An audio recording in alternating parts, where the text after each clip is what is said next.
Hello, good morning, good afternoon, good evening, good whatever the hell of where you are in the world, and welcome to Trek, your sci-fi TV and movie channel. Matthew, say hello. Hello. Harris, say hello. Howdy, howdy. Hey. No Stormy today, I'm afraid he is off gallivanting, but hey, we're here, so let's just get into it.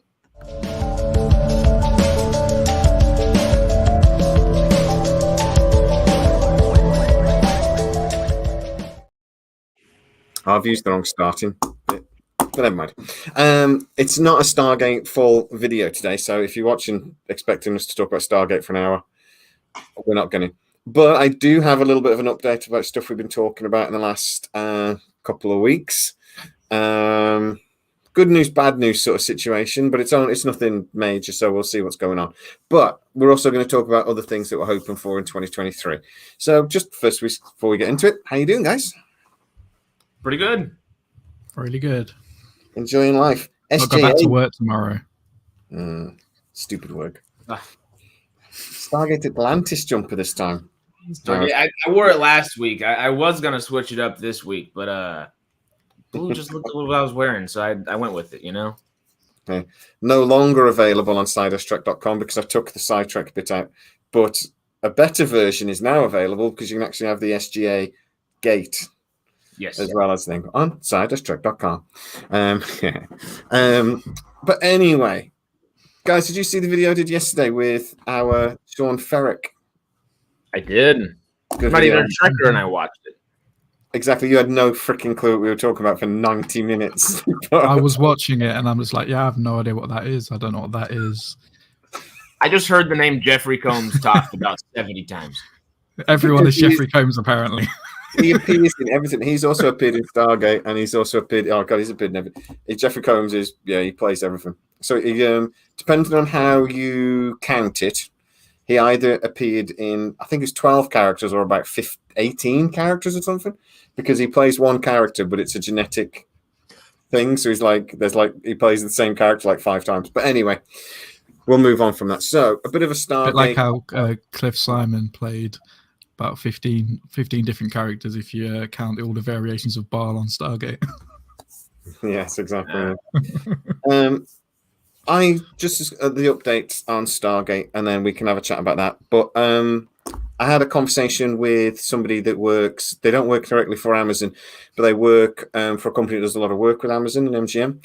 And he was talking about that Amazon apparently have had other conversations. So they put out a call pitch. So, like asking for companies to pitch ideas for the Stargate series and movie. Basically, the update is that they've gone back and actually apparently this week spoken to a couple of those other companies. So I know the guys that did The Boys was one. Unfortunately, I know that Bad Robot was another. There was another company that I've never heard of, but I think they did The Man in the High Castle, if I remember right. I did Google it at the time, but it was a couple of days ago. I'm sorry, so I've sort of forgotten. But and a couple of others. All I was told is that they've gone back and had conversations with them again, or asking them to maybe, I don't want to say pitch again, but it just sounds a bit like they're not quite sure where it's going with Penguin and Parker. So they maybe are just opening the door a little bit if any other companies are still interested. Keeping their options open. It seems to me like all the way through this, Amazon are really, really good at that. They seem to try to keep their options open right up until they decide. I don't know if that's just a normal thing within the industry that they do that, but it feels to me, Harris, you might have more insight into this than me, but it feels to me like Amazon run making movies and TV more like a business than any of the other big companies do. And you know who that is first and foremost? Jeff Bezos. Yeah. I mean, that's the only way he knows how to do it, which I think is successful for them in a lot of ways. But also, it's weird because he doesn't, I guess, understand. I don't know if he truly understands film and TV as a medium of themselves. So that might be why we're getting the whole MGM Plus thing, and then we have Freevee. Now we have Amazon Prime as well. Who knows what's going to stay on there? end up on their MGM Plus. I think part of that is just him trying to make big business moves because he sees what Zaslav's doing over at Warner Brothers and Discovery, and then he sees what Disney did with Chapek and Iger prior to them kind of undoing all that. But I think he kind of feels the need to do something epic, but he's changing epics to MGM. I just had to add that there. I think he's just trying to stick strictly business. I don't know if he truly understands the film medium, and it very well can and should be handled like a business in a lot of ways. Yeah. But there are other ways it really shouldn't be because it is a very odd medium. You have to every TV show that he's making gets grants from certain states, gets grants from certain communities to film things in certain areas. I mean, there's a lot of different things that go through. There's a lot of hoops and hurdles to go through just to make a small TV show. And he's not making small TV shows, so no, billions of dollars, literally. You got any ideas? You got any thoughts, Matt? Again, isn't it? It's just Harris is the one to talk about like the insider stuff in television. I'm just everything he's just said for me is over my head. Well, it seems to be a lot when I look into other TV shows and things, and you think like, oh, how did this person get that role? How did this? But all these, like when a young actor comes through, it always seems to be that, oh, well, actually, their mom's a stage director that did this and whatever, or that director, his mom is blah blah blah. From there always seems to be, it's like not what you know, it's who you know with a lot of studios and things. Yeah, that, when projects come up, it's that, and it seems to be almost like it's not family because it's still a business and it's still a bit cutthroat and what have you. But there just seem to be it's who you know. Amazon doesn't seem to quite operate the same way. And like I said, I was talking to the person that, I've got to be so careful on lives. I was talking to another person about this, and I was asking them, is that the way it feels with sort of agents and screen direct, and people like casting directors and people like this? And they've said, that Amazon don't operate the same way as other businesses, as other studios and things. It's very much, it's not. If you come up with a pitch at Amazon, you better be able to answer questions about budget and things, because that's they hit that really early on, whereas other companies maybe don't. That's a later conversation, if that makes sense. Whereas Amazon have an idea about that sort of thing really early. And the other thing is that with Amazon, a lot of companies will announce they're doing something. Amazon don't announce they're doing shit until it's basically done. They announce things early through gritty, and I didn't realize that really until the Henry Cavill thing recently, where he's announced Warhammer. I was told by 3 or 4 different people, they did not want to do that. Amazon did not want to announce it yet. They were basically, Henry Cavill made them. He basically said, no, I really, really need you to do this, and they didn't want to. But they're just a weird cookie. I don't know if it's a good thing or not. I can't quite make my mind up. So they treat everything, every pitch, like another studio, for example, would take a pitch as, this is an idea I have for a television series. Let's see what we can do with it. But they'll look at it as more of a business pitch. This is the idea I've got, and this is how we can make money, and this is the budget I've got in mind, blah blah blah. Yeah. This is the demographic we're aiming at. This is all these things that it seems that other companies think about later. Yeah, they expect quite early on. I suppose other studios probably don't go down that road because they have people to do all that kind of stuff. Yeah, Amazon, because they don't make their own TV shows, obviously, probably don't have that kind of. They don't have those people in the business. Yeah, it's almost like they don't think about the creative side as much as like maybe other creative people will. Which can be good and bad. Just you saying all this, the prime example that comes to my mind, Lord of the Rings, Rings of Power. The 2 creators are Patrick McKay and John D. Payne, and try to find a credit prior to Lord of the Rings. I mean, I think they have a couple, but nothing big and nothing to deservedly get them Lord of the Rings, especially the first Lord of the Rings television show. But if they made a good pitch, if they were able to convince somebody, I mean, that's what they said. Amazon said they had a really good pitch. So maybe they came in there with the budget. Okay, this is what we need to buy Lord of the Rings, yada, yada, yada, A, B, C, D. whatever it may be. And part of me likes that a lot because it allows Rings of Power. no, that's the thing. I'm not the biggest fan of Rings of Power. I didn't hate it, but it's not my biggest. No. I didn't love it by any means. But it did let two new creators try their hand at something that they never would have gotten otherwise. I wonder if a lot of the mistakes that were made with Rings of Power, though, was because maybe they weren't experienced enough. That's the other hand. Yeah. The second series will be a lot better because they've already come out and said we've learned a lot from the first series. And I'm like, well, maybe if you'd have done something else first and you'd have learned those lessons from that and then spend $1 billion of Amazon's dollars on a TV show that people really care about.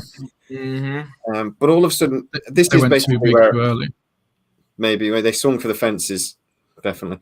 But this is where I think I was going with this. Really, is that because Amazon do all of a sudden things like the Rings of Power decision, all of a sudden seems to make more sense because that's how Amazon do it, and they literally do it on a really like a business method.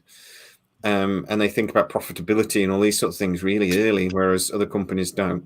But the other thing is, it's kind of makes sense. This whole Stargate process now, I feel like makes more sense because it feels like when they put in my business at the moment, I work for a council, but when they put things out for a tender, there's loads of laws and things they have to follow, but they go through this really like strict process and they stick to it like crazy.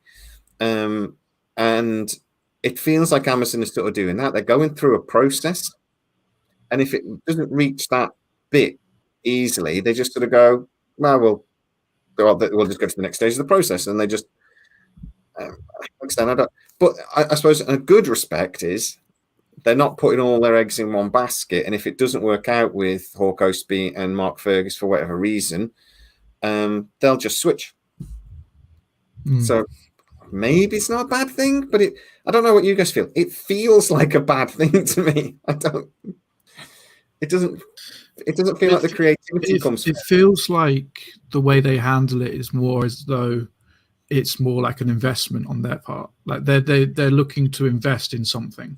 Which is. So they're trying to make sure that what they're investing in is going to work. And this whole process that they're going through, if they decide to pull out at the last minute, it's because they can't see a return on the investment. Yeah. And I don't think they think of things just creatively either. They seem to think of things, like I said, I can't get away from this. They think of things from a business point of view, and they don't come at it from a creative point of view.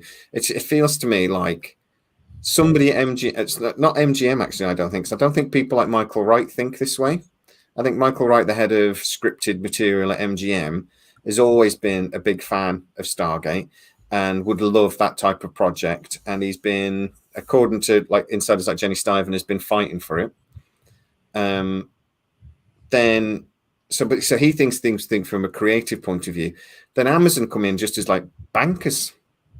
It feels like, and it's like, well, we're just going to give you this money, but we like Matt says, but we want to make sure we're not going to lose it. You know what I mean? So it's like, that's where they didn't do that with the Expanse though. The reason the Expanse got picked up by Amazon because it was Jeffrey Bezos' like favorite show. Like he loved the show and then decided, well, you're going to cancel it. I'll just buy it and we'll carry it on. There are people who love Stargate as much as he loves the Expanse. That's what he should realize within his own business as well. Yeah, I mean, I know Jeff Bezos has stepped back a lot from Prime, which is maybe why the Expanse hasn't got another series, because maybe they are looking at it more from a bean counter point of view, because that show, however brilliant it was and however much we love it, never made money. It's one of those shows that people obsess over that love it, but hasn't got a wider audience. But a lot of sci-fi shows, the streaming services now, a lot of TV shows used to make their money on syndication, but they can't do that if you just stick it on one streaming platform. It's rewatches now that are the equivalent to that. Yeah. Before it used to be, I mean, how well a show does initially is still massively important. So like how things premiere. This is what I'm told anyway. So how shows premiere and what hours they get in the first thing, because it's all done by watch hours now instead of views. But it's they look at like instead of syndication, where it's like companies that come in and go, "Oh, I'd love to buy Stargate, and we'd love to show that on our streaming platform, please." What they look at now is how many people watch that twice or 3 times, and they love shows like that, which is I think is another reason why I'm kind of surprised they're not doing anything with the Expanse. I'm surprised they didn't just carry on, because people will rewatch that show. Yeah, but and there's a lot more story to be told as well. Yeah, like where the series ends, not where the story has ended, like in original media in the books. The original 9 books, we've still got those 3 years left, but then there's loads of books that surround it, loads of spin-off novellas and things, and there's all sorts of material. But as I say, if you go back and look at my previous video, it looks like there might still be. So now, my title says The Expanse to Apple, but my video actually very clearly says that that's not really what is maybe happening. We don't know if it's going to be The Expanse or not, but the people that created The Expanse, Ty Frank, Shankar, all these people are looking like they're putting a production company together, and my sources are telling me that they are talking to Apple a lot, and that Apple would love them to produce a TV show for them. If that can be something Expanse, that'd be great, but that really depends on Alcon and Amazon, whether they'll let them. But Amazon don't want it, and Alcon are about to get the rights back, so it could still be a thing. That's one of the things. The main reason for this video really today was I wanted to talk about a lot of projects that we've had rumors and a lot of movies, guys, for 2023 and things that we're looking forward to. And I just want to give you, I want to get your ideas on what, and people in the comments as well, what they think. Because there's a lot of projects that we thought 6 months ago were like nailed on to be made, and now not so much. So The Expanse to begin with, Amazon seriously thought about doing a trilogy of movies. They seriously thought about continuing the series, but on a lesser budget. They seriously considered doing some series that would fill the gap of the 30 years between book 6 and 7. All of those things have just been put on the shelf because of money, basically. But there's crap loads of other projects. So I got a list. So I just love you guys to give me really a thumbs up or a thumbs down on whether you want these projects to happen and whether you how likely do you think it's going to happen. First of all, the Neuromancer is a series that, again, I wish Stormy was here because he would love it. Basically punk sci-fi. Warner Brothers are making it. They didn't want it on HBO Max apparently, and but Apple TV have apparently come in and apparently very interested in making it. Do you think that's a match made in heaven? I should say that Warner Brothers and Apple do have a good working relationship already. They're doing the Speed Racer series for them this year as well. Okay. So what do you think? Does that work? I'm thumbs up on this one. For Stormy. I can only give it a thumbs down because I don't know anything about the Neuromancer. You mentioned it before we started here. Yeah. Imagine Johnny Mnemonic. Johnny Mnemonic. That Keanu Reeves movie. Imagine that, but on like acid. Okay, so very weird. Yeah, it's a very ultra-violent, very thing. Yeah, so I think that'd be cool. And I think it's like perfect. A cyberpunk kind of thing. Cyberpunk sci-fi kind of like feel. Cyberpunk sci-fi, yeah. Yes, that kind of thing. This book actually started that whole genre, really, in lots of ways. So, I mean, I think that's going to be. I think Apple TV is the perfect place for that. That does sound kind of cool. So, I'll give it a thumbs up. Battlestar Galactica movie and TV series, again, 6 months ago, looked absolutely nailed on to be going to pre-production. It's stuck in development, and it's confusing as fuck. I'll just tell you this really quickly, right? So, one of the creators of the TV series came out and said, we're going to do Battlestar Galactica. The TV series exists in the same universe as the Ronald D. Moore Battlestar Galactica. And so does the film, but in the same sentence, but the film is a hard reboot. So what, are they doing the movie first, hard rebooting it, and then just having a series, or?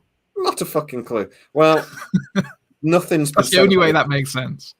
It doesn't make sense at all, in all honesty. But I honestly think both of these projects are probably dead. I think the TV series is going to Peacock, if I remember off the top of my head. And obviously the movie would have been released. But it's just It's just stupid. I don't understand it, but it's stuck. But you guys bothered about Babylon? Sorry, Wasn't Battlestar Galactica a reboot anyway? Yes. It already was a reboot back in like the 10, 15 years, whenever it was on 10 years. The Running War is the complete. It's kind of a hard reboot, but then they brought stuff in from the original series, like some of the Cylons and the. So he did it very cleverly, to be fair. He left just enough in that the fans in the original series didn't go apeshit. Harris? Well, I've never actually seen it. I mean, I've seen the movie. I've never seen the TV show or anything. I know.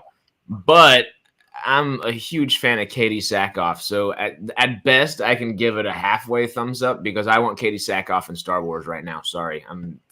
You must watch the miniseries they did. It's genuinely brilliant. The series sort of meandered towards the end. It was sort of, but the miniseries was genuinely phenomenal. And how many series can a pretty 6-foot blonde girl kill a baby and you're there like going, what the fuck just happened? That's the first 5 minutes of the series, mate. Honestly, it's fantastic. Katie Sackhoff, anything, everything. I'm in. Fantastic. Okay, then. The Babylon 5 reboot. I was told a couple of months ago it was completely dead, not a fucking chance. I'm now being told, actually, now the dust has settled at HBO and at Disney. He's gone. He's left us. He'll be back. Now the dust has settled at Warner Brothers. It might actually be back on again. So, Babylon 5 reboot? There he is. You just disappear and then you think it can come back, don't you? You're just like, oh. There we go. Babylon 5 reboot. I'd give it a thumbs up because I've never seen it. That's why I gave it a sideways. I've never seen it, but from what you and Stormy told me about it that one time we were all streaming was interesting, really interesting, but I don't see a reboot necessarily going well with all that. It's going to be a hard boots on the ground, hard reboot as well. So it'll be like the original series never happened. Okay. Those are not very popular nowadays, so let's see how that works. But the original creator, J. Mark Krasinski, is actually still showrunning, still writing. So from a bat point of view, I don't think that's ever... I can't tell you many times that's ever been done before. So it could work. Let's see. Because he's the same guy that you said wanted to do it, but wanted to not reboot it and do it on the CW, right? If I remember correctly. It was always going to be a hard reboot. So he always wanted to hard reboot, but he wanted to do it on the CW. But it's one of those delicate problems in that Warner Brothers want it for HBO Max. And they would love it about HBO. And they think it makes more sense on HBO, which I think it does. But from a contractual point of view, CW have first dibs. So even though Warner Brother own it, JMS doesn't own any of the rights to Babylon 5 at all. He's the creator, but he doesn't own the rights. Warner Brothers do. But the CW were the original network and they own some of the distribution rights. So they have got first dibs. But then CW was bought by Nexstar, and everything that Nexstar have been talking about for 6 months is that they will want to do more. They're moving away from the Flash and all these sort of shows, and they want to do more realistic, like what's the fucking thing? I hate it. Love Island and crap like that. Reality TV. I thought you were going to say Supernatural, but reality's even. Yeah. So that's it. If you think about it from a business point of view, crap loads of people watching, it's really easy to make. I'm true, but it's trash. Yeah. I mean, you mentioned the CW doing Babylon 5. That's what you talked about, isn't it? Yes, Babylon 5, yeah. Yeah. It wasn't called the you mentioned Babylon 5. It was whatever it was called before. You mentioned them doing it. I wouldn't want them touching anything. Because, so my experience with the CW, I watched Smallville back in the day. I watched Arrow. I watched The Flash. And those 3 shows are really good. And then they started making more shows in the same universe, and they kept adding on to the universe, but they went too big too quickly on every single one of them, and now they all suck, including The Flash, which is my favorite superhero. they're going to do exactly the same thing with anything they touch, because every single one of their shows has suffered from the exact same thing. They go too big, too early, and it just fizzles out, and it's never as good. There's bad reboot, and then there's a CW for me. They're kind of on the same page. Yeah. Crapping. That being said, The Flash is coming back next month for the final season, and I'm going to watch it because I love it, but I've not got high hopes for it at all. I plead the fifth. All right. Well, next on the list is one that you guys won't care about, and you're too young to have watched anyway. But there's an Airwolf reboot apparently in early development. That's still a possibility. That just sounds cool, though. Yeah. I rewatched the Airwolf recently. It's very, very camp. All the way through watching. I'm not sure that man has a girlfriend, but anyway, it's just a very, very strange show from that. It's not as bad as there was a series called Street Hawk. So camp. I don't know what was wrong with the series in the 80s. They keep going on about an Airwolf reboot, though. I say bollocks to an Airwolf reboot. I want an A-Team reboot. I want a proper TV series of the A-Team. Damn it. I would watch that. I would watch an A-Team reboot. 100%. Yeah. See, I'd love an A-Team reboot, but how could an A-Team reboot? How could they be successful right now? I want to say yes, but like even people joke about the Expendables all the time, and yeah, the third one's jokeable, but the first two are jokeable too, but they're legit like adrenaline fun. Where Airwolf could be adrenaline fun, but it could get campy quick. Yeah, well, they're making another Expendables so. This year, Expendables 4. I love the Expendables. I love it. I love the tongue in cheek. I don't think we needed 4 of them, but I really did enjoy the first one. I thought it was great. I'll take 7. Yeah, but I just think an A-Team reboot is just so on the cards. They tried it with the movie. It didn't work. For the philosophy, actually, I didn't hate the movie. I thought it was okay. But I think in the political climate we're in right now, but I want to see it on HBO Max. And you know when there's bullets flying everywhere and no one gets even slightly scratched, I want people something like grenades and people and just body parts falling all over the place. And like they've locked them in a shed and they built a tank and they come out the tank and they just run some poor sod's head over. It's like that's Saving Private Ryan, but TV. Oh god, yeah, even more violent. It's just RoboCop level violence, then. Oh yeah, just exactly. Yeah, that's what I want to see. That would be awesome.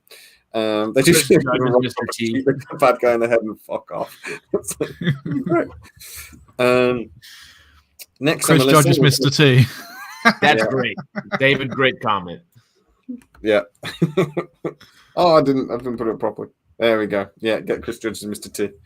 Indeed, I pity the fool. Yes, that'd be great. Next on my list, Forbidden Planet. And this is again a movie, something I talked about ages ago. The MGM own, and they apparently Amazon, which is one of the top 5 projects they desperately wanted to do. It was one of the biggest sci-fi. It still gets in like the top 10 vote for like the most interesting sci-fi movies in history. Leslie, I want to say Leslie Nielsen, but I always get his name wrong. Thank you. And it's probably his only serious role ever. The robot from it became iconic. The robot in that movie took up nearly half of the budget of the film, building the robot, which just cracks me up. Apparently, now I heard about this ages ago, and they really want to do it. I've recently heard that actually J. Michael Straczynski from Babylon 5 fame actually wrote a script in collaboration with James Cameron, and that is currently sitting with MGM. So that is something I would adore to have more solid information on this year. If we get anything in 2023, I want that. I do want to return a Robbie the Robot. That'd be cool. James Cameron said he has a few other things that he has worked on over the last 13 years. Of course, he's done a lot of Avatar, but he said he has a couple other things. Well, so I'm going to be talking about this a lot because we do not want that to get stuck in hell. We want that made because that'd be awesome. It's a good story as well. First ever movie to actually be completely set off Earth. None of the plot of the movie is on Earth. First movie in history. Next on the list, Terminator reboot. Do we? Talk about James Cameron. Sorry. Talking about James Cameron. Yeah. Again, he's in conversations about it. I don't know how much he'll be involved, but he's obviously involved in at least some of the conversations because he talked about it. It would be a hard reboot. Does that interest us? I've got kind of high hopes for that. Being that it's a hard reboot. Now, the reason I think people don't have high hopes for Terminator nowadays as they did back when it first came out is because of how many iterations they had and still kept Arnold Schwarzenegger in the role. Yes, he is the original Terminator, but he's an old man and you're just overusing him. Yeah, should have moved. There are so many more interesting stories you could do with Skynet. They don't all have to look like Arnold Schwarzenegger or Summer Glau. Yeah, she was like that. I do want more Summer Glau, to be fair. I do want more Summer Glau. I want all Summer Glau. That series was really getting good. Again, Stormy. Harris, you were only like 3 years old when it came out. But Sarah Connor, I can't talk. Sarah Connor Chronicles. Okay. It was great. It was really getting into its stride when they cancelled it. I even didn't hate the guy from 90210 that was in it. He was pretty good in it. It was getting good, man. And they cut. I'm like, stupid short-sighted. I think that did well because it didn't really have anything to do with the original films. Like none of the original cast were in it. There was no John Connor. There was no Sarah Connor. There was all original characters and Summer Glau, the Terminator. What was she called? Was she? I don't know. She was the Terminator, wasn't she? But I don't know. Yeah, but it was original, 100%. and that's what I hope if they reboot Terminator again, they just make something original, not holding on to the past.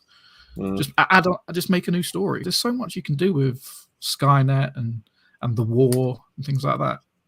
They tried, didn't they? We had the Batman in a Terminator movie, and I was actually trying to remember what it was called, but I can't get Dark Fate or Genesis out of my head.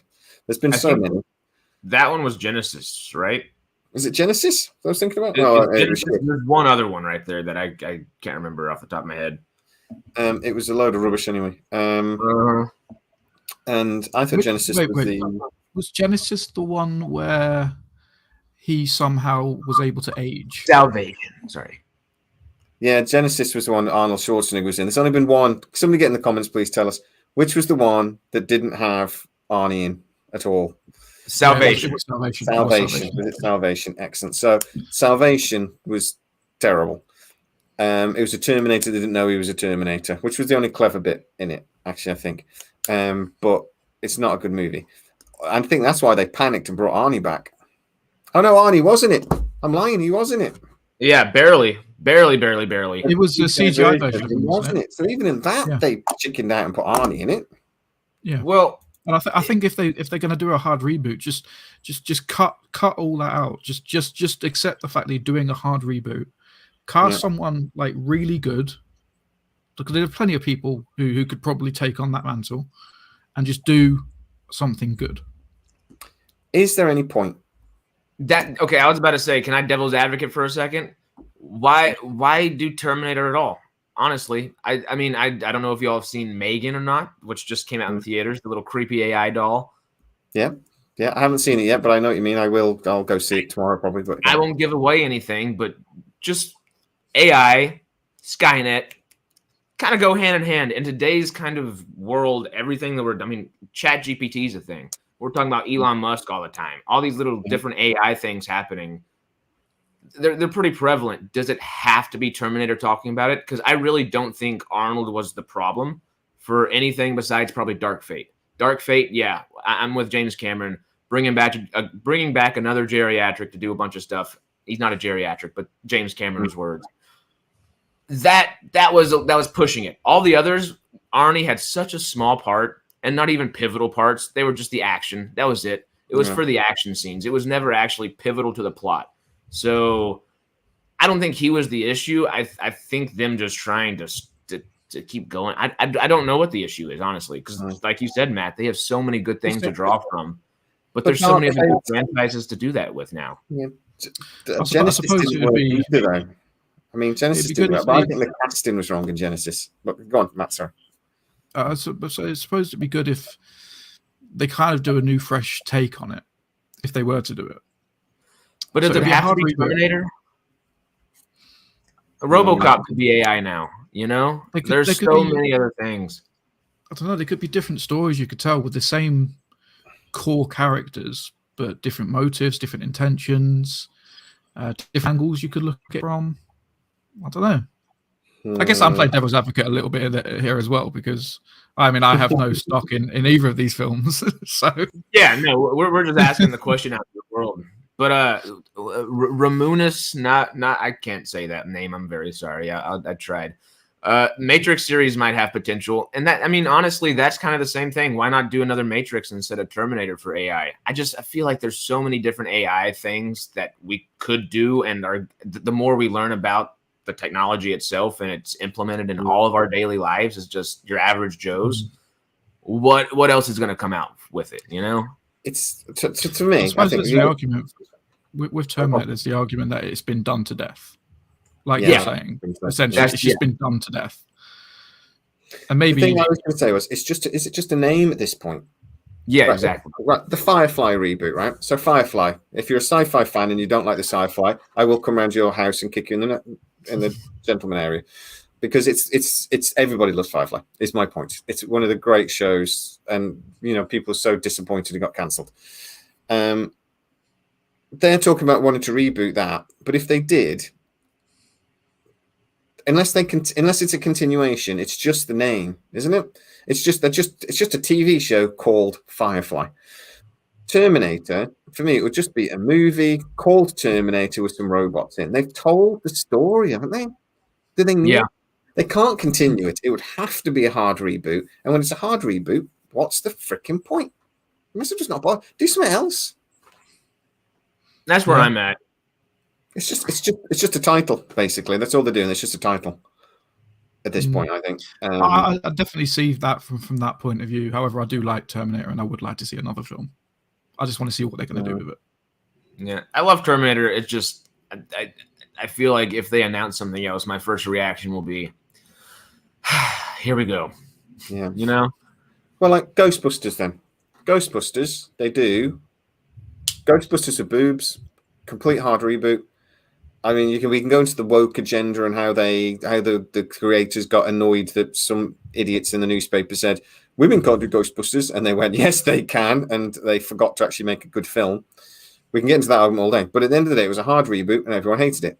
They come back with Afterlife, and all they had to do was inject a little bit of the original cast in and thing, but they did a continuation of the story, and it was phenomenal. And we're going to be getting a second one. So. That's the one with the kids, isn't it? Afterlife. Yeah. So there are a lot of ways you could do a Terminator movie without doing a hard reboot. But I just think if they're doing a hard reboot, I don't understand the point. I don't get it. But let's see. Let's see what they do. Right. Next on the list, Harry Potter TV series. We'll skip over this one, but I'd like to hear more. I would absolutely love to see a Harry Potter TV series. Well, I don't like J.K. Rowling. She can go jump in the bin for all I care. As long as she's not writing it, I'm going to be watching it. See, I don't mind J.K. Rowling at all. We only have it because she's as brilliant as a writer as she is, you know? Yes, there's some stuff going on nowadays. But if she's got a team behind her, obviously don't let her write it all herself. We saw what happened with Fantastic Beasts. But a team behind her might be a good thing. I forgot what channel. I think it was the John Campea show or something like that I was watching this past week.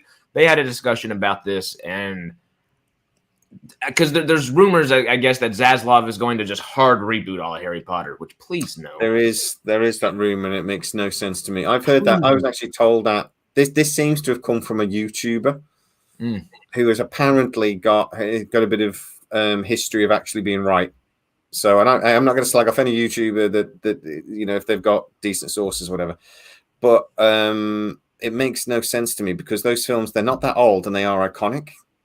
I was going to say it feels like they've only just ended. I mean, I know it's been nearly a decade, or over a decade now. Probably it's been, but it doesn't feel like I could watch them now, and it feels new, new enough. You know what I mean? So if you hard rebooted it now, I mean, in like 30 years, 40 years, maybe, but not now. If I was going to hard reboot Harry Potter now and redo the original books, I would do a streaming series. And you would do it where you've got 10, 12, 15 hours of content per book, and you can actually tell a lot of the story that they can't tell in a 2-hour movie. I'd do that, and people would go freaking crazy for it. All the Quidditch. I mean, all the stuff they cut out, that they couldn't fit into the film. Yeah, you that's the way to do it. The TV series apparently that they're looking at is a Hogwarts TV series at the moment. That's the rumor I've had, that this is going to be based on Hogwarts. Based on that, because I watched your video on it, I'm wondering if that's going to tie into Hogwarts Legacy. You know, the film, the game. Sorry. Apparently, whether it's going to be that is part of the thing, and apparently a lot. My one source that told me about the Harry Potter movies being hard reboot. He actually said that Legacy to do with that as well. They want to see how Legacy does, and if it does, they want to try and figure if there's an appetite. The other way of doing a soft reboot of Harry Potter is having new actors, but doing Harry Potter becoming an aura. People would go crazy for that as well. I don't know why they ever did the magical beasts. It's just seems stupid. I never understood why they never did a sequel. They did it because none of the actors wanted to come back at that point. Alan Rickman, I guess, hadn't passed away yet, or no, maybe he had, because it was pretty quickly after that last Deathly Hallows film. But I really think it was because all the actors didn't come back, if I remember correctly, or they didn't want to come back. They were so young, they wanted new things in their careers, rightfully so. But now that they're all 30, bring them back for the aura. I would be very angry if they recast Daniel Radcliffe. I could see all of them coming back, even Daniel Radcliffe. I don't think Daniel Radcliffe will ever go back to Harry Potter. They would be expensive. Really? Well, no, he has said repeatedly in things he's worked very hard to get away from Harry Potter. He doesn't want to go back. Well, The Cursed Child is the one they keep saying about. Would you make The Cursed Child into a movie? And he repeatedly says no. Has he still said that after that really good reunion from last year? Last interview I saw, he was talking about that. He was very respectful about it. He wasn't like, I'm not doing that shit. He wasn't like that. It was just like, I've worked really hard to move away from Harry Potter, and I'd love to see someone else do it, but I just don't want to. And you've got to remember as well the hardship he went through in his late teens, early 20s, with alcohol and all this sort of thing. I wonder if there's some emotional scars there that maybe he doesn't want to revisit, perhaps. Yeah. Maybe. But, you know, you think about some of the projects he took on to get himself away. But by the way, guys, if you haven't watched Good Kimbo, watch it. It's freaking brilliant. It's so good. He is phenomenal in it as well.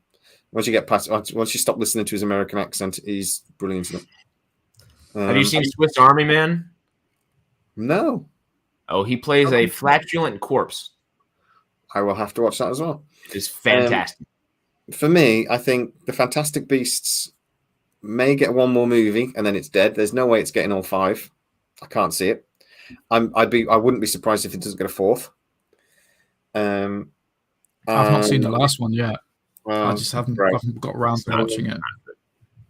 But I mean, we'll see what happens. But I think a TV series, I just don't want to do a prequel TV series. I'd like them to do something that moves into where we're at. And then if they do, I'm sorry, go on. No, keep going. Finish that sentence. Well, I was going to say, respect the original source material and don't do what Fantastic Beasts did and weirdly put Piggin Dumbledore in a beautiful 3-piece suit with a fucking. When did that man go from wearing suits from Savile Row to Piggin wearing dresses? When did that happen? That's what happens when you grow a really long white beard. That's it was a midlife crisis. At least get him to wear the dress when he's at Hogwarts. Okay, wear the suit when he's out and about and, doesn't want people looking at him. But that's what I mean. Don't change the character freaking completely.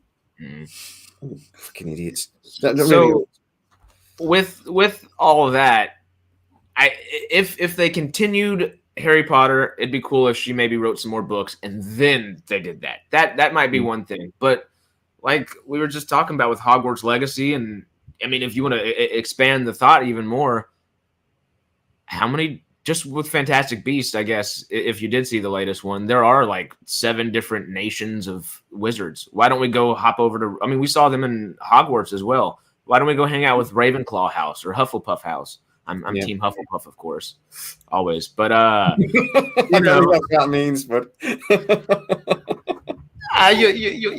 you'll get it. But also think, I mean, I know you don't like prequels, but would it really be a prequel? I know Legacy is happening in the 1800s, middle of the 1800s. Yep. What if we went back to the 1600s, 1500s, 1900s? There's so much story to be told with Harry Potter, like the formation of Hogwarts, so the four great leaders. So you got Godric, Gryffindor, Salazar, Slytherin, all of them people. Like the creation of the Chamber of Secrets. You've got that entire story to tell. But like even more recently, you've got the entire story of, like, you could just have a series based on Voldemort. Tom Riddle as a kid, he grows up, he does like crazy shit, and he like, you know, he screws over Hagrid, and we get to see that on the TV series, and like we get to see all of the stuff that happens.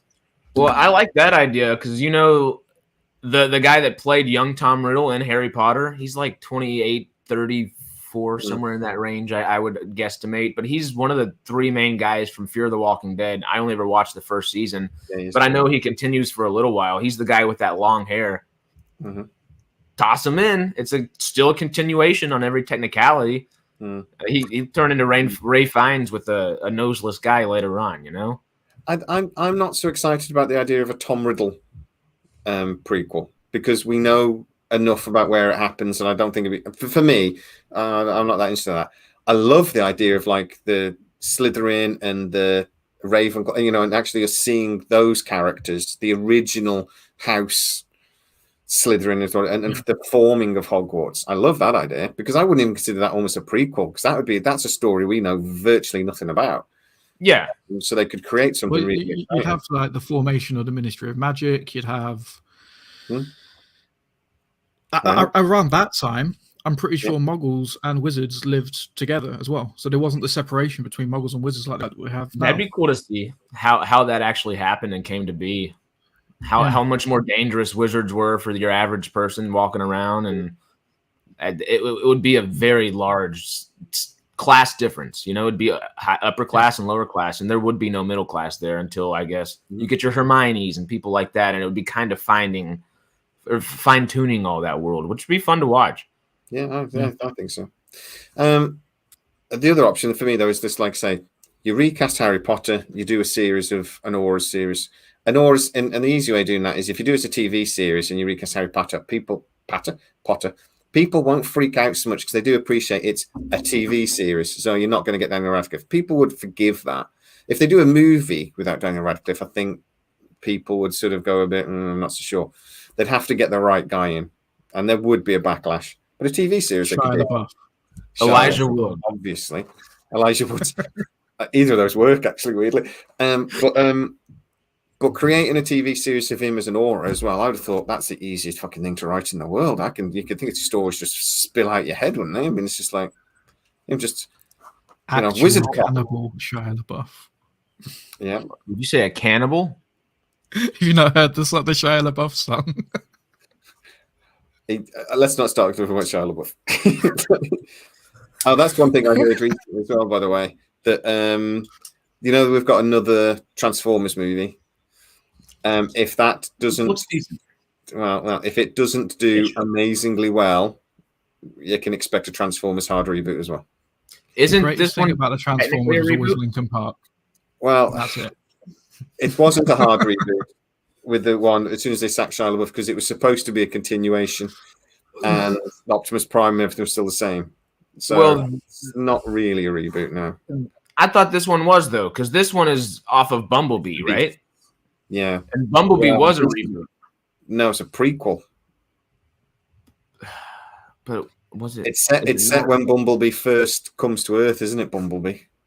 It's supposed to be when that bit when he's waiting. So he's waiting for Optimus Prime to arrive. So it's set before the original. When he's waiting in the scrapyard? Oh, my headcanon's just... When he's a car. When he's just a car. But it's before that. But yeah. But anyway, there would be a complete, full, hard reboot if it doesn't do very well. And it's not going to. So expect that in future. But let's see. Next on my list. Apparently, according to Richard Joy, the wiki says Bumblebee was supposed to be a reboot. I'm pretty positive Bumblebee was a reboot.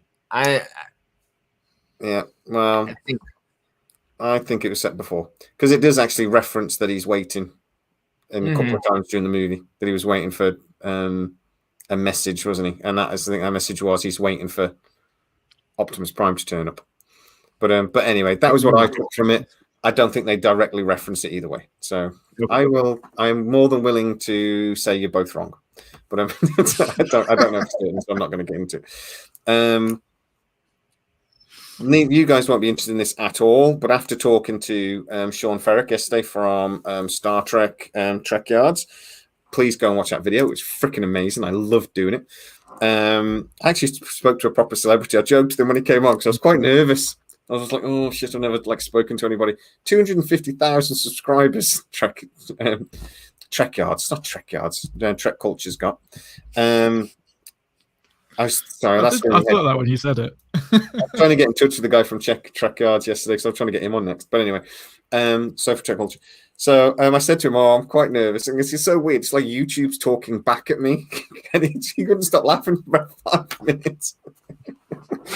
But he's such a lovely guy, really nice guy.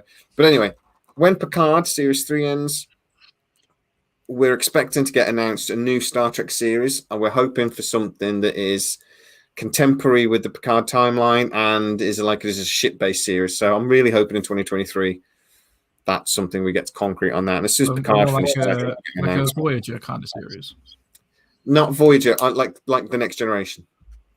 So Voyager, even though it's a ship and it's wandering around, there was a plot to it that it's lost in space, basically. So it was like there's a story to it. Deep Space Nine, based on a space station with the wormhole. There's this plot's very set on. So you kind of knew what every episode was going to be about. Voyager every episode was about them trying to get home, sort of thing. Star Trek: The Next Generation, you didn't know where they were going to go. There's no massive story arc. It was just the ship, explore. That's all I want. Keep it simple. Base it on the Enterprise. I would genuinely. I'll go. Alex Kurtzman. All is forgiven. Is a big kiss. I'll kiss you wherever you like. Just do me a show I actually want to watch. Don't you pull a face, Harris. You know what I'm talking about. Oh, and I was reading Hitchhiker's Guide in the Guide to the Galaxy comments. I like how we switched. Anything with Jerry Ryan, awesome. And yeah, Richard, that's the sort of show I want to watch. Board the Enterprise F, crack on. They have tried to do a Hitchhiker's Guide to the Galaxy Universe TV series before, don't they? Was it on BBC Two when we were kids? When I was a kid. When you were a kid, I was not even thought of. It would be nice if it was. Shut up, Matt. You're just such a little prick. You didn't say that. Got more hair than you. Shut up. Not here, you don't. I think they did do a Hitchhiker's Guide to the series, but it was the Hitchhiker's Guide, though it was the TV series. I remember seeing something once. Yeah. So I know what you mean. A universe one expands on that. Maybe. Yeah. Why not? As we talked about the Expanse earlier, we've got a Thundercats movie, which would be a live-action movie. Thundercats, come on, Chitara. I know what Thundercats are. I just don't care. It could be cool, but didn't you see the Cats movie that came out? That's what I'm expecting. I never actually saw it, but that's what immediately comes to mind. Helen Mirren, oh god, and that's what it would look like if they do it. That's what it's going to look like. They just hired James Corden. Well, yeah. They've already got a director and stuff that wants to. You can keep James Corden. Oh no, you can keep him. We've took his passport back. But yeah, I used to love Thundercats, man. We used to watch Thundercats when I was kids, and it would Thundercats are on the loose, and that would be the end of it. And then I would jump up and go, "I'm Panthro," and punch my brother in the face, and it was just had a massive fight.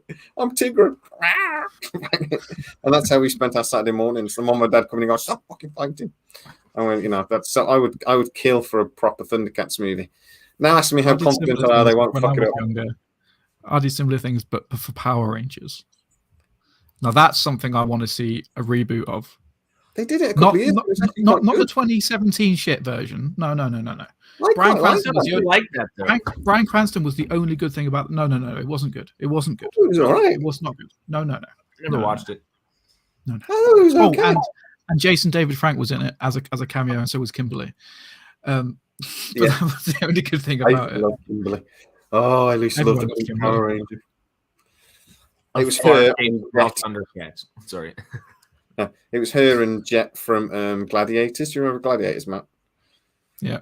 The older British people in our audience will remember, and they'll remember Jet. And I saw her once. She was in the town centre by me, and she was just like waving at me. I swear to God, she was waving at me. I was only about 12. I love you too, Jet. She was so pretty. I'll send you a picture of her later, Harris. You'll know what I mean. But anyway, schnaff. I don't mind. Schnaff. On carpool karaoke. But that would be cool. The last one on my list is the Wayland Aliens TV show, which is going to be based around the Wayland Corp, Wayland Yatuani or something corporation. That's in early production at the moment. The producer, Noah Hawley, Simon Kinberg, is producing. He's also producing a million other TV series, including The Running Man, a reboot of The Running Man, which we'll see. It's in pre-production at the moment. Starlight in pre-production. Logan's Run, which is potentially going to get a reboot. And he is also supposed to be producing the Battlestar Galactica movie. So he's a busy, busy boy. Look at his IMDb. You have to scroll down a lot. Good. He's working on at the moment. The Alien show is showrun, whatever the grammatical correct thing there is, with Noah Hawley, correct? The guy that did Legion. Okay, good. Yep. Good. Anything Noah Hawley, I'm excited for. Yeah. Simon Kinberg, Aliens, slightly iffy. Yeah, there's also an Aliens movie supposedly coming, but there's no definite on that just yet. The Wayland is just thing, but the Wayland will apparently be Fox, so that'll be on UK Disney Plus, which is excellent. Mm-hmm. But it's going to be focused more on the business practice. We might get to see a bit more of like the building the androids and stuff and the AI stuff, rather than let's see how many xenomorphs actually turn up. But so I say, Romanus, the whole point of this conversation was that none of those have been announced. They're all rumor and all in development. Almost all of it's in early development except Airwolf, which as far as I know, no decision's been made. Everything else is listed as early development. So that's the point, was we want all of these things to be greenlit. We want them to be actually go from development to production in 2023. That's what I'm hoping for. Logan's Run, for example, fingers crossed. So that's where we're at. How about you guys? Sorry, I've just took up an hour of that, and I promise you guys you'd be allowed to throw some things in. But movies we're actually looking forward to 2023. Stuff that is actually being made and is actually going to come out. What are we looking forward to? Movies or going to be TV shows? Either. Somebody's just come up on Buck Rogers. Sorry, I'll throw you quickly on that one. I've been trying to find out. I can't find out.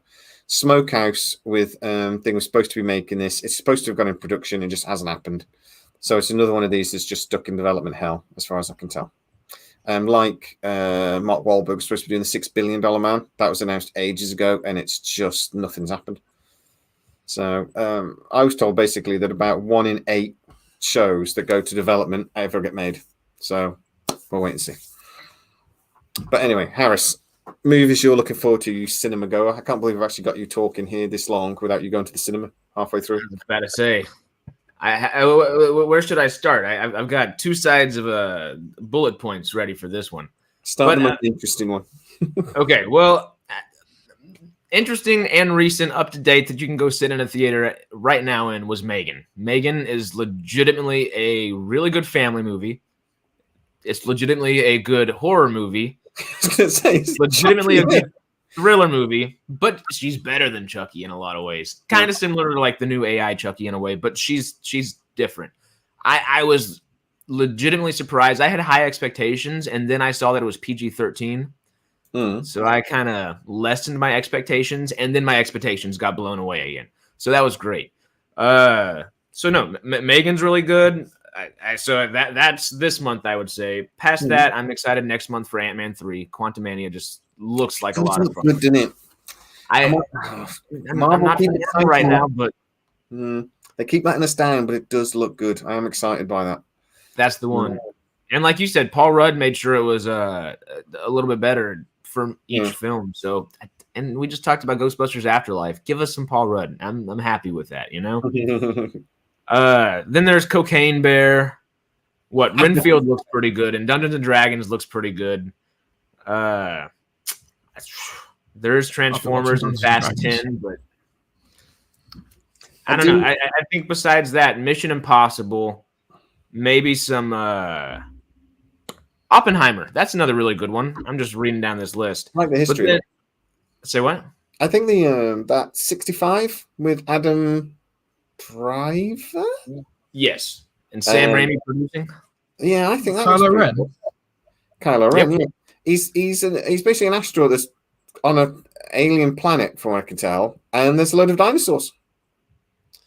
And that's a basic plot mechanism that I'm on board with that. Throw some sharks in, and I'm good. It's Discovery Week. It's ace. It looks great. Yeah, it does look good. I'm quite happy with that. I'm a bit concerned. You mentioned Dungeons and Dragons. I'm a bit concerned about that. I've seen a few of the trailers now, and I'm not sure about that. I think that's going to disappoint. The first trailer I watched, I was like, "Oh, this looks fun," and then I kind of thought about it, and I wasn't all excited about it. But the next trailer, I guess I rewatched that trailer and the next trailer, and after watching the cast talk about it a little bit, like Comic-Con and things like that, they all seem like they legitimately had a good time making it. They had a good. It feels like they all loved every inch of the process of making the movie, which that in itself excites me for it. Because if everybody's having a good time, how can it be bad? In a lot of ways, there are ways that's possible, but it does tend to bleed through onto screen, doesn't it? When the actors, that's the other thing they're saying about. We mentioned Firefly earlier. That's one of the things they always said about that was they just adored making the show, and they were all really close by the end of it. And I think it does tend to bleed through. And when actors aren't getting on, or when the environment isn't good, I think that bleeds through as well sometimes. Doesn't necessarily mean it'll be a good film, but it should be fun. Yes. So, and like I said, it's a movie I would love to work. And it Any does Dungeons seem and Dragons to be, film has to be fun because it's a game. So if it's not fun, what's the point? It's got to be a bit tongue-in-cheek, but not as tongue-in-cheek as the last Dungeons and Dragons movie, which again, I loved. Which we talked about this a couple of weeks ago. Jeremy Irons camping up and overacting like freaking crazy. It was marvelous, but it was a bit too tongue-in-cheek to have a wider audience. So yeah, it's got to have fun with itself, but it can't go too far. I hope they set up a sequel and Jeremy Irons just kind of pops up in the back at some point and then just over someone's shoulder, like he did in the Dragon. And that dude's got the snakes going in his ear, and Jeremy Irons is on his shoulders, look like he's bumming him. But genuinely, go and watch it. It's just beyond belief. That was one of those times. The first time I ever realised when a production company's not very confident in a movie, there will be like 9 production companies, like in association with, and that was the first time I ever realized this, because I think they knew this film was going to be shit. So they spread the risk out as much as humanly possible.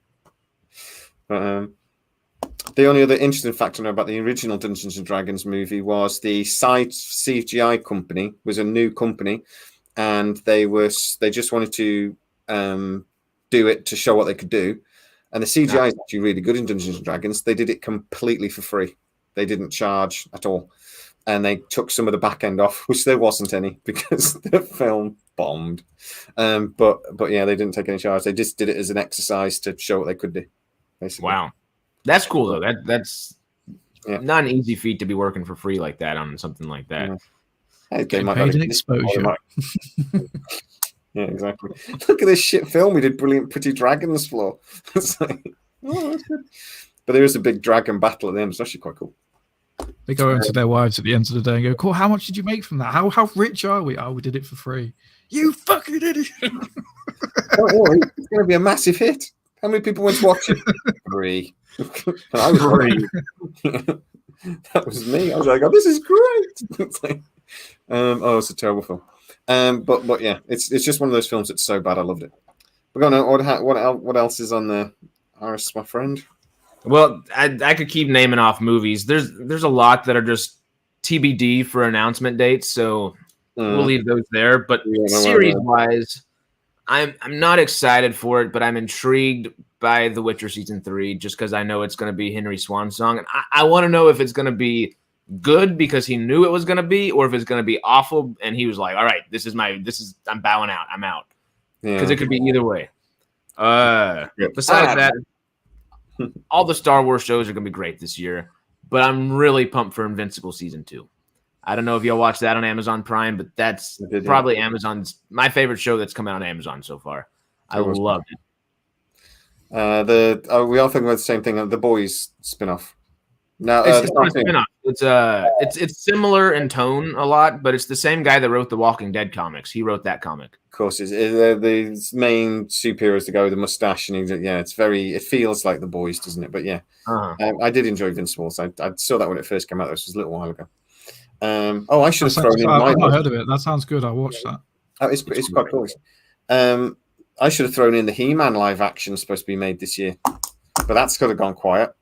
And if they don't make a He-Man live action movie, I'm going to go and find out who's responsible, and I'll kick them in the nuts as well. That's my youth, man. I want a He-Man movie. All I can hear you, whenever you say live action He-Man, is that like compare the Marvel advert with Skeletor. How do they make He-Man camp? How do they do that? Oh man. The only thing I can see is like Dolph Lundgren walking around in some leather underwear. That sounds like the live action He-Man. Did you ever watch Keith Lemon? He done a "Come Dine with Me" skit, and he dressed up as He-Man, and had Skeletor come and goes, "I think he only invited him because he knew he took to start some drama." Iris, I know you've got no freaking clue what we're talking about, but Keith Lemon's a very funny guy over here. But yeah, I did see that. He's going to kick some shit off. We'll call it an evening because we're just gone past an hour, or a morning for young Harris. But yeah, I'd love to see. I just think in the next couple of months we could get a few projects, get a bit more concrete information on, like Stargate. That's what really inspired me to start having to think about this. There's so many really good projects. As I said, 6 months ago, we really thought were nailed on, and now not so much. I'm excited for this year. We got Doctor Who coming out. This is the only one I want to say. Doctor Who's coming out for the 60th anniversary in November. Yeah. Yeah, I heard David Tennant's going to be in it, mate. Oh, really? Yeah. Did he have a blue box? Can he travel in time? He'll shout Allons-y at some point. Yep. He definitely does. That's in the trailer. No, because of the Disney Plus deal, they're also going to be doing spin-offs. And I really, really, really hope they do another Torchwood show because I fucking love Torchwood. K9. They need to do K9. K9 would be good. Yeah. No, it wouldn't. Don't look stupid. It's a toaster with a dog head. K9. The Adventures. You've never watched The Adventures of K9? I have done. That's why they can't do it again. Look, they're going. Thanks to the Disney Plus deal, my only concern about Doctor Who is that their budget is going through the roof. So I was told it's going to be like anything up to 5 times what the current budget is, and I believe they get about $2 million an episode on average. I think off the top of my head. So in that case, if they're getting 4 or 5 times, they could get $8 to $10 million an episode for Doctor Who. That puts it in line with budgets like Star Trek, or a Netflix series, The Witcher even. It's a little bit less than The Witcher gets a little bit more than that. But that's a proper money. Is it going to be Doctor Who anymore? As long as the story is still Doctor Who-ish. Just looking different doesn't change much. I mean, they gave it more of a budget in the Whittaker era, in the previous incarnation. Yeah, and they gave it a much bigger budget for visuals, but the story was shit. So it looked good, but it just had no substance. But now Russell T Davies is back, and he's a fantastic writer, and he's going to bring in loads more fantastic writers. I have high hopes. The budget is only just going to make it like it's going to be like the icing on the cake. Like it's going to be a really good cake, but that's going to be the little sprinkle of like, oh yes. I would just hope it's one of those things that they just don't like need to spend it. You know, it's like we've got £10 million to spend. Let's just like go crazy on the special effects, and we'll do all this thing.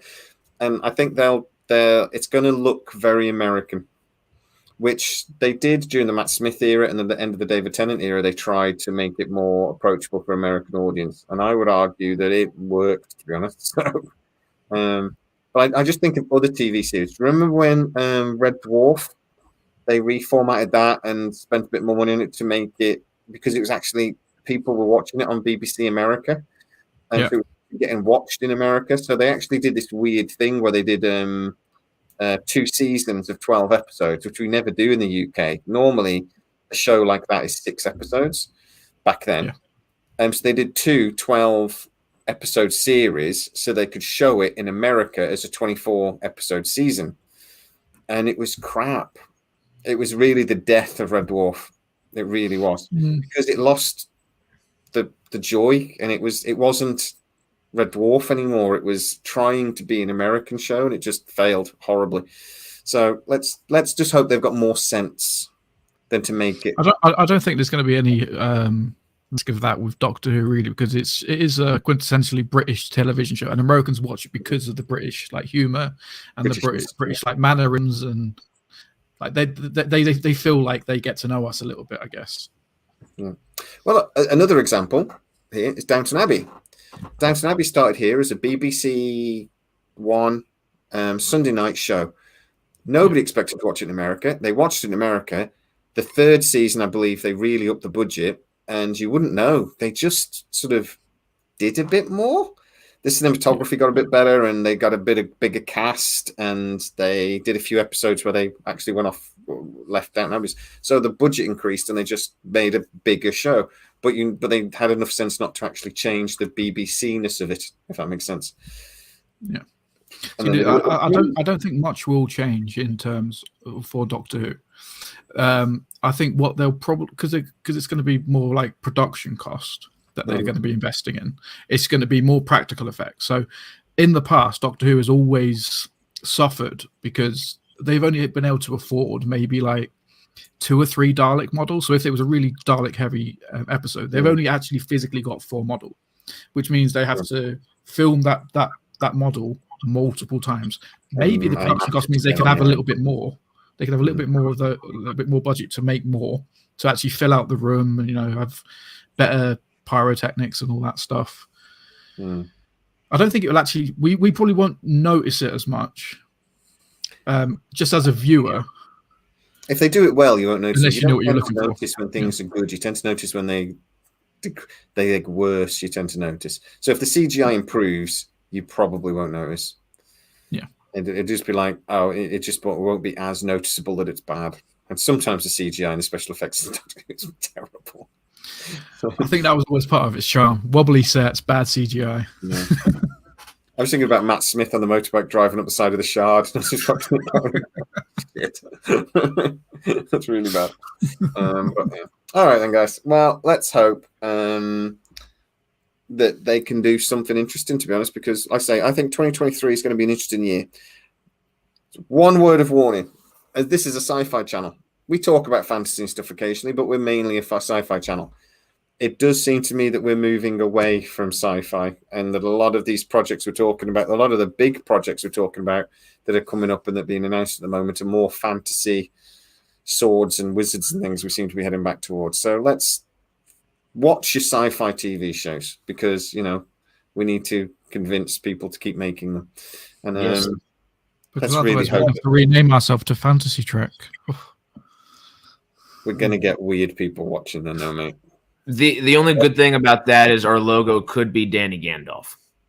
It should be anyway, really, if you think about it. I have to make a vectorized. I'm going to get Stormy. Come on. Come on, just as Danny Gandalf. And just do a whole video and insist he stays in character. for the entire video. And the intro was just him with his staff going, "You shall not pass." Yeah, That would be great. You shall not pass. Brilliant. Guys, thank you so much for coming on and having a chat.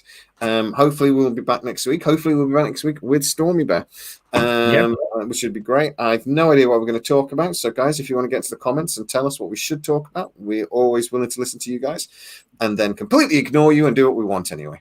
Of course. We'll see. We really appreciate your feedback, but we do. are going to ignore you. Try and say that with a bit more.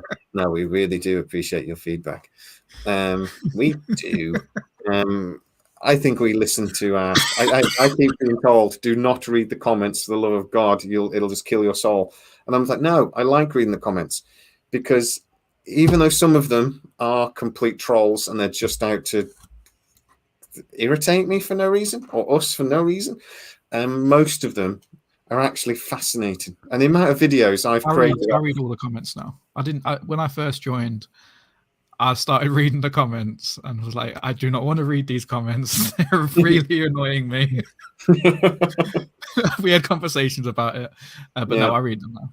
Like, well, we get comments on Nine Chevrons, we get comments here on Twitter, we get them everywhere. So, well, we got, like I say, that Jenny Stiven video, I think, did us really well. When she actually come on and went, no, he's not talking shit. They actually do.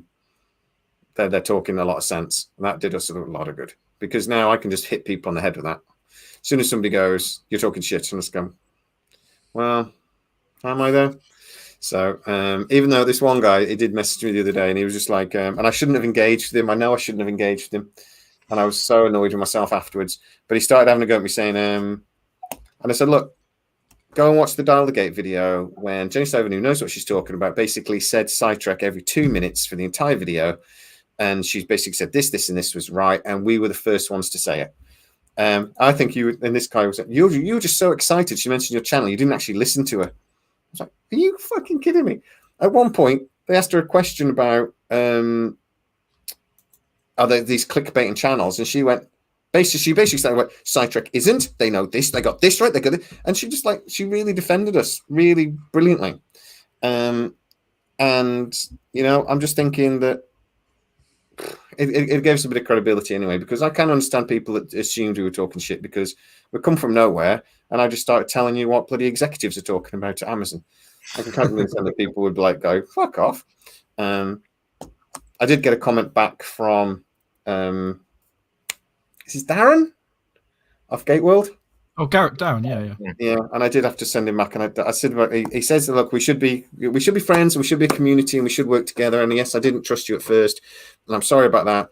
But then you sort of, and I know Jenny Stiven sort of confirmed some of your things you've said, and I'm like, some, and so I've sent him a slightly forceful email back, just sort of saying that, look. I would love it if we were friends, but at the moment, I know some of the things you've said about me, so it's a little bit difficult. Yeah, apologized, and even in that video, they still kept going on about. They did not name our channel. Jenny was, whether they liked it or not, but Jenny backed us up with it. So let's see. But I saw a Popcast video yesterday, and they said Sidetrack every 45 seconds, and it was beautiful. Exactly. I've been talking to the podcast guy. Really? I've not seen that one. I saw one last week that I mentioned. I sent you. They very clearly on one of their live shows been watching Sidetrack, and because they accidentally played it, and you know the old intro, the music plays, and he stops it. But I was like, I know that intro anyway because I spent hours looking for that fucking song. They then talked about some of the things we've been talking about, and talked about they skirted around. That because they were talking about Jenny Stiven and stuff, and they skirted around us. So I messaged them after that and went, "What the fuck?" And actually, I've been speaking to them, and they are really nice guys. And they've released a new video now that they re-edited just so they could reference us, because they said, "Look, at the end of the day," and then he tweeted as well a really nice tweet, just sort of saying, "Look, go and have a look at Sidetrack. They're the guys that are talking about Stargate, and we're the guys that seem to be at the front line of it." And because at the end of the day, at the moment, at least, when it comes to Stargate, we are getting everything first. So and other people are following us. So you're our Jack O'Neill, and the three of us are who? You're Teal'c. That's what. Indeed, I'll take it. No, actually, let's be honest, Matt should be Teal'c. Who's Stormy? You'd be Daniel Harris. Stormy is. Stormy would be Sam just because he's so smart. He actually kind of fits the bill. And he is sexy. Let's be honest. Oh, that Danny Gandalf, you know.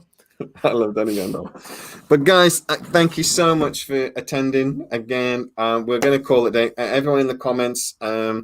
Again, I've not been able to keep up with it all because you've just some brilliant comments I've seen scoot by. Sorry, I haven't put a few more up today, but I just can't read them all. I'm so sorry. I do try to keep up.